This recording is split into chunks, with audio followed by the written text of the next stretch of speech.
നമസ്കാരം, ഞാൻ മനോജ് നെടിയാക്കൽ. പുതിയൊരു വീഡിയോയിലേക്ക് എല്ലാവർക്കും സ്വാഗതം. കൊപ്രയും തേങ്ങയും ഇറക്കുമതി ചെയ്യാൻ നീക്കം.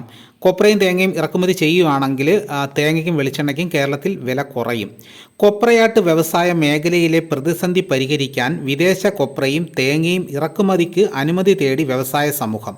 ഉയർന്ന നികുതികളിൽ ഇളവുകൾ വരുത്തിയാൽ ദക്ഷിണേന്ത്യയിലെ 10,000-കണക്കിന് വരുന്ന കൊപ്രയാട്ട് മില്ലുകളുടെ പ്രവർത്തനം സുഗമമാക്കും. ഒപ്പം വെളിച്ചെണ്ണ ഉൽപ്പാദനം ഉയർത്താനും വിപണിയിലെ സ്തംഭനാവസ്ഥ പരിഹരിക്കാനാവുമെന്ന് വാണിജ്യ മന്ത്രാലയത്തോട് മില്ലുകളുടെ സംഘടന വ്യക്തമാക്കി. ഇന്തോനേഷ്യയിലും ഫിലിപ്പീൻസിലും നാളികേര ഉൽപ്പന്നങ്ങളുടെ വില താഴ്ന്നു നിൽക്കുന്നത് വെളിച്ചെണ്ണ വിപണിയെ അല്പം തണുപ്പിക്കാനും ഇടയുണ്ട്.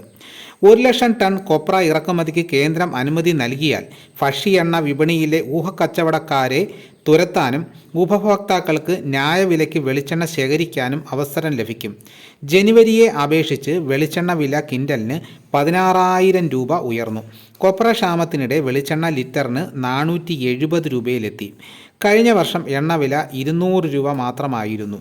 ഇതോടുകൂടി വീഡിയോയുടെ പൂർണ്ണമാകുന്നു. എല്ലാവരും ഒന്ന് ലൈക്ക് ചെയ്യണം. നിങ്ങൾ ആദ്യമായിട്ടാണ് ഈ ചാനൽ കാണുന്നതെങ്കിൽ സബ്സ്ക്രൈബ് ചെയ്യാൻ മറക്കരുത്. മറ്റൊരു വീഡിയോയുമായിട്ട് ഞാൻ ഉടനെ തന്നെ എത്തും. എല്ലാവർക്കും എൻ്റെ നന്ദി.